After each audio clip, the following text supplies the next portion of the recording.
இந்தியாவுடைய நிரந்தர பிரதமர் என்று சொல்லக்கூடிய மோடிஜி அவர்களுடைய வழிநடத்தலில் டிஸ்ரப்டிவ் லீடர்ஷிப் என்று சொல்லக்கூடிய ஒரு அருமையான தலைமையை தமிழகத்துக்கு கொடுத்து கொண்டிருக்கும் மாநில தலைவர் அண்ணாமலைஜி அவர்களுடைய வழிநடத்தலிலும் மத்திய அமைச்சர் திரு முருகன்ஜி அவர்களுடைய முன்னிலையிலும் இன்று இந்தியாவை மேலும் வலுப்படுத்துவதற்காக இந்த கட்சியில் என்னை இணைத்துக் கொண்டிருக்கிறேன்.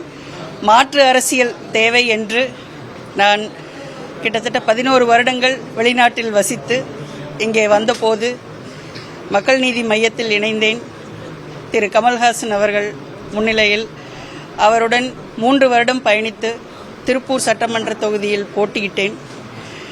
பிறகு இப்போது இந்த நிலைப்பாடு எலக்ட்ரல் பாலிடிக்ஸ் அப்படி என்று சொல்கின்ற அந்த நிலைப்பாடிலிருந்து அவர்கள் இல்லாமல் இருப்பதால், அதற்கு எனக்கு உடன்பாடு இல்லாததால் இன்று இந்த கட்சியில் என்னை இணைத்துக் கொண்டேன்.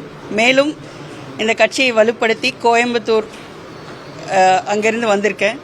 ஸோ அங்கேயும் இந்த கட்சியை வலுப்படுத்துறதுக்காக என்னுடைய உழைப்பையும் என்னுடைய அனைத்து எக்ஸ்பீரியன்ஸையும் யூஸ் பண்ணுவேன் அப்படிங்கிறது நான் இங்கே சொல்கிறேன்.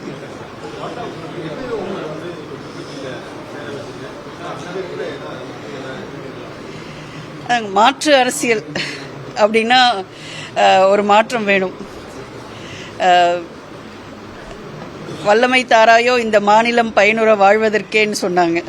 இந்த மாநிலம் பயனுறணும்னா ஒரு மாற்று அரசியல் தேவை என்று நான் கருதுகிறேன். அதை இன்று நான் சொன்ன மாதிரி டிஸ்ரப்டிவ் லீடர்ஷிப், புரட்டி போடக்கூடிய ஒரு தலைமை 3 வருடத்தில் தமிழக மக்களின் நிறைய பேருடைய இதயத்தில் அவர் இடம் பிடித்திருக்கிறார் என்பது மறுக்க முடியாத உண்மை. ஸோ அதை சொல்லி அந்த ரீசன் கண்டிப்பாக ஒரு மாற்றத்தை உருவாக்கும் என்று நான் நம்புகிறேன்.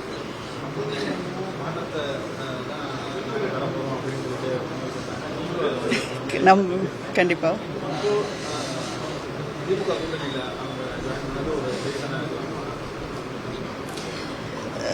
யாருடன் இருப்பார் என்று தலைவர் முடிவு செஞ்சாங்க.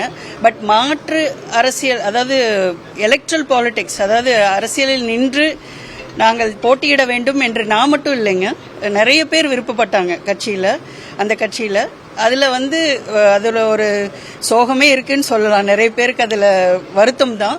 ஸோ அந்த வருத்தத்தில் நான் இந்த ஒரு முடிவு எடுத்திருக்கேன் அப்படின்னு நான் சொல்கிறேன். வேற எந்த ரீசனும் இல்லை.